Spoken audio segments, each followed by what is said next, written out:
People ask me all the time, let's start with ethanol. Yeah. Because we'll be going out after this. Yeah. So why is the ethanol in there? Because the ethanol has to be in there. That's why the ethanol is in there. The ethanol has several different functions in this. There's a blend of water, glycerin, and ethanol that set up a chemical space where the particles have enough flexibility to be cut down into small sizes, and that they want to stay that way. You're finding when you make these, when you make particles for a lot of different products, each product, each thing in there wants a slightly different particle. It's living in there, it's the house for it. And the particle to be a certain size wants an environment around it that's conducive to it becoming that size and staying that size. And the ethanol is a big part of the particle's happiness. Its stability in its size range. It's crucial. You move that down, it doesn't work. You move it up, it doesn't work. Or you have to do it very, very differently. The ethanol also is a big part of the permeation across the mucous membranes. Ethanol and glycerin are both permeation enhancers. They're helping the particles get through the mucous membranes in your mouth and as they go down. Glycerin is doing that too. And thirdly, the combination of the ethanol and the glycerin together does something called lowering the activity of water. This makes it so that the microbes, the bacteria, the fungus, can't grow in it. It makes it self-preserving, so you don't have to add potassium sorbate or other stabilizers like that, preservatives like that. You make it so they can't get water in there. And the second thing that does is it prevents the water from breaking down the molecules in there. There's a very delicate dance between all of these ratios. If you were to come in and watch R&D in our lab, it's a harrowing event. There's like so much at stake, and we're always trying to do the most radical thing. You know, liposomes used to be one-trick ponies. We get one thing in there, vitamin C. Now it's like, I'm trying 30 this week, and they're all totally different. Now we got to make 7 different particles, put them together at the end. They all have to be stable. There's a lot that goes into that. There's a lot of decisions. And they're not based on money, like what's the cheapest ingredient. They're based on making the best product possible.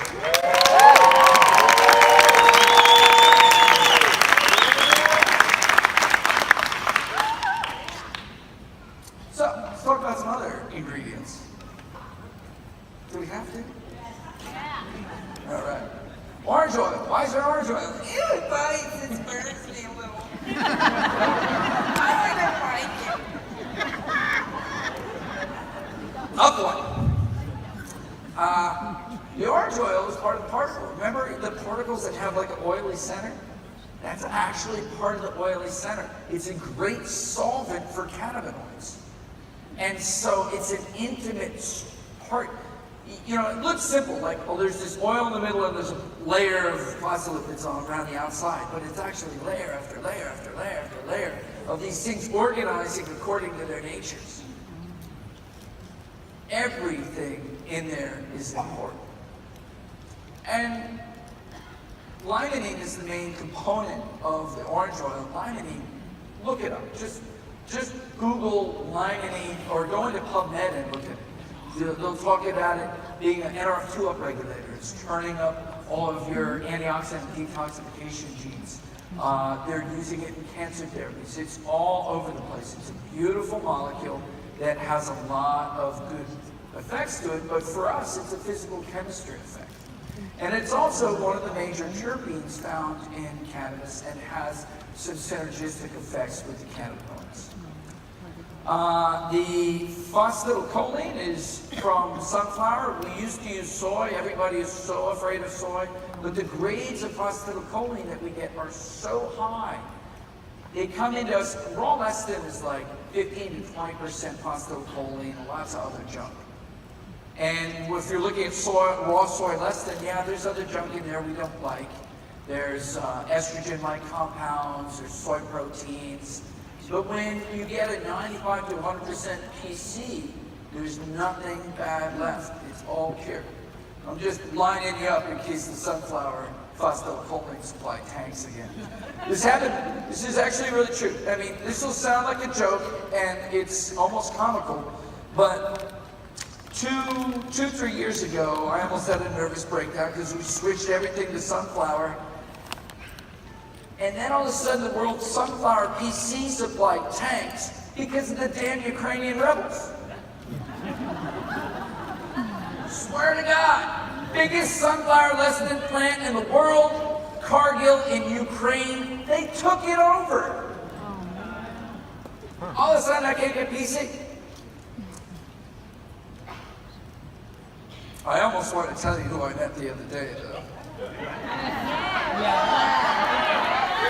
It was so exciting!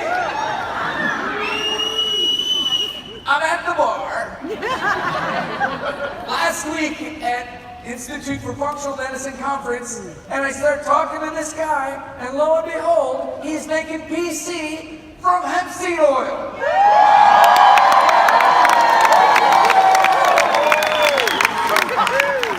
I couldn't believe it. Let somebody slip me a Mickey. But it was true. We're going to look at that. No guarantees. It has to be good. Yeah.